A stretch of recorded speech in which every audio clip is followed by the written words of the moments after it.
캐릭 체인지 속 많은 무리수를 담당하고 있는 도둑고양이 토마는 첫 등장부터 예사롭지 않았었는데요. 저렇게나 높은 구점을 위해서 덤블링까지 하며 야무지게 첫 등장. 토마를 처음 본 아무도 듣도 보지도 못한 컨셉에 이런 말을 했었죠. 저 녀석은 또 뭐지?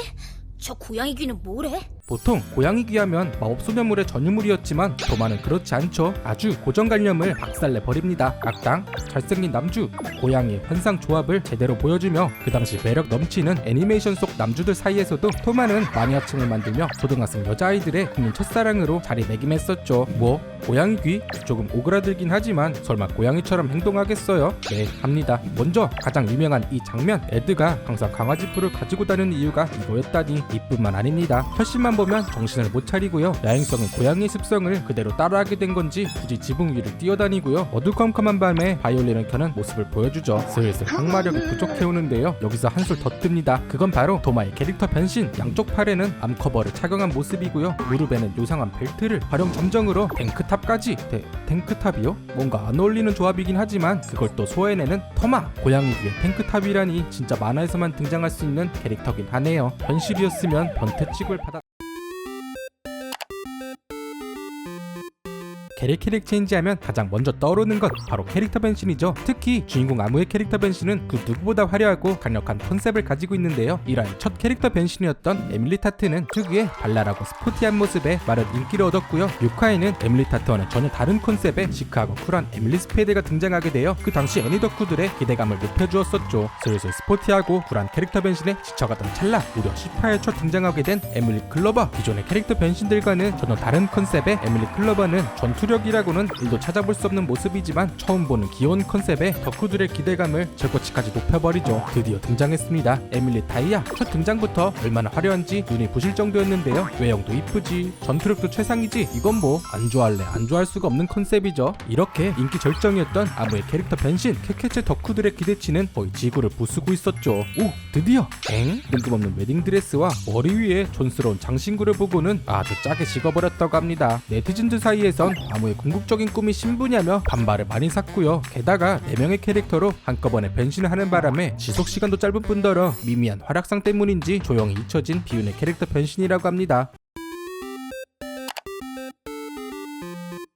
이 미소녀를 알고 계신가요? 보랏빛의 풍성한 머릿결, 아름다운 춤선, 요리도 잘하고 착한 인성까지 바로 가디언의 키를 맡고 있는 지아입니다. 그 당시 토마 다음으로 인기가 많았던 등장인물이었으며 특히 주인공 아무에게는 한없이 친절한 모습을 보여주었고 아무를 자신의 집으로 초대해 하룻밤도 같이 지낸 적이 있었을 만큼 아무와는 가까운 사이로 알려져 있었죠. 하지만 아무와 시아의 우정은 그리 오래가지 못했는데 그 이유는 시아가 유럽으로 유학을 가게 되어 어쩔 수 없이 가디언에서 나오게 되었기 때문입니다. 굳이 인기 많았던 캐릭터를 뭐하러 금방 퇴장시켰는지 시아를 다시 내놓으라는 이야기가 많았었죠. 시아를 똑 닮은 이 소년, 바로 시아의 쌍둥이 오빠로 알려진 시우인데요. 시우와 시아에게는 엄청난 반전이 숨겨져 있죠. 요리 보고 저리 봐도 너무 똑같은 거 아닌가요? 네, 이 둘은 동일 인물입니다. 잠깐, 그럼 지금까지 교복 치마를 입고 다녔던 시아가 남자였다고요? 네, 그것도 맞습니다. 그렇다면 왜 시우는 여장남자의 삶을 살게 된 것이었을까요? 시우네 가문은 대대로 무용을 해오던 집안이었는데 어릴 땐 여장을 하고서 여자 무용을 배우는 게 전통이었고 그런 이유로 계속 여장을 했던 것이었죠. 그 당시 시우와 시아의 정체가 밝혀졌을 때 네티즌들 사이에서도 설마 동일 인물이겠어? 라며 온갖 분쟁이 오고 갔다고 합니다. 아무리 그래도 시우와 시우는 조금 많이 무리수가 아니었을까 싶네요. 잠깐, 아까 아무랑 같이 잠도 잤던 거 아니? 평범한 일상을 보내고 있는 아무와 친구들. 그때 나타난 헬기에서 내린 사람은 바로 인도풍 가상국가의 왕자인 슈라이어. 갑자기 먼 나라의 학생이 전학을? 그것도 왕자? 벌써부터 무리수의 냄새가 물씬 풍기죠. 슈라이어는 학교에 도착하자마자 귀족 행세를 하며 학교의 모든 여학생들에게 꽃다발을 나눠줍니다. 여기서 끝이 아니죠. 슈라이어가 머나먼 아무네 학교까지 오게 된 이유가 바로 자신의 반려자가 될 미래 왕비를 찾기 위해서라고. 에휴, 이런 무리수 발언에 엄청난 리액션을 해주는 학생들. 그렇게 시작된 여학생들의 왕비 쟁탈전. 다들 슈라이어에게 잘 보이려고 애를 쓰는데요. 정작 본인은 시큰둥하죠. 심쿵. 아무의 시크한 모습에 반한 슈라이어 바로 청혼. 거절. 아무가 이렇게 쉽게 받아줄 리가 없죠. 알고 보니 슈라이어의 진짜 목적은 소원을 이루어준다는 신비아린 엠브리오를 손에 넣기 위함이었고 슈라이어의 소원은 왕국의 백성들을 행복하게 하기 위함이 아니라 드래곤을 부하로 삼아 마계의 주인을 없애고 온 세상의 여자를 자신의 연인으로 삼는 것이라고 합니다. 뜬금없는 등장에 뜬금없는 대사. 제가 봤을 땐 슈라의 등장 자체가 무리수 아니었을까 싶네요. 만날 때마다 티격태격, 하루도 조용한 날이 없는 토마와 아무. 사실상 캐릭 체인지 흥행의 1등 공신이었던 아무와 토마의 러브라인은 어렸을 땐 아무 생각 없이 보았었지만 알고 보면 무리수의 향연이었다는 사실. 지금부터는 항마력이 부족하신 분들은 실눈을 뜨고 시청해 주시기 바랍니다. 테이크 1. 학교를 마치고 집에 돌아와 샤워를 마친 아무. 바람이나 쐴 겸 베란다에 나가서 우유를 마시려던 찰나 갑자기 나타난 토마. 마음대로 집에 침입한 것도 모자라 망언까지 내뱉습니다. 그런 거 마셔봤자 갑자기 키가 크진 않는다고. 귀까지 깨물? 속았지? 네. 알고 보니 아무에게 사과의 의미로 과자를 전해주러 온 것이라고 합니다. 현실에서는 자택 무단 침입이죠. 테이크 2. 루이에게 구워줄 맛있는 타르트를 만들던 아무. 그 순간 토마가 나타나 아무의 세 번째 알을 훔쳐가버립니다. 살짝 굳이 이런 행동을. 화가 잔뜩 난 아무는 곧장 토마에게 달려갑니다. 삐로리, 지금 얘네 뭐하는 거죠? 대사는 더 가관인데. 왜 자꾸 내 알을 노리는 거야? 오늘따라 영상 만드는 저도 항마력이. 테이크 3. 루이와의 두근두근 첫 데이트 날. 아무와 루이는 이곳 저곳을 돌아다니며 기분 좋은 시간을 보냅니다. 루이는 잠시 자리를 비웠고 아무는 벤치에 앉아 루이를 기다리고 있었죠. 그때 나타난 토마.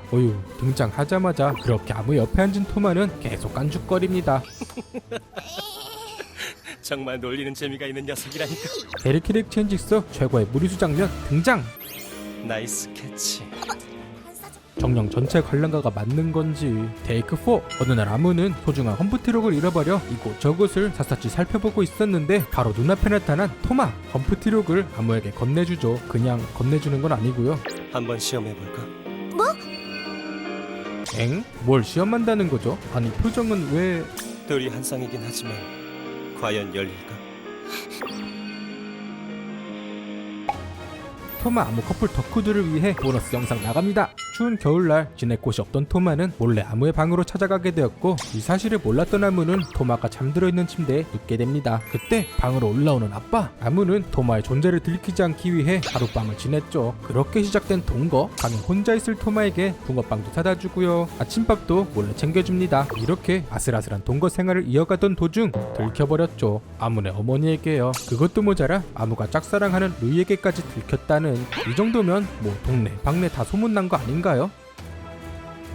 오늘도 재밌게 보셨다면 댓글로 고고싱, 좋아요, 구독도 고고싱, 알람 설정까지. 잠깐! 아직 꿈피 파티실 속 디저트 모음집을 안 보신 분들은 여기를 눌러주세요.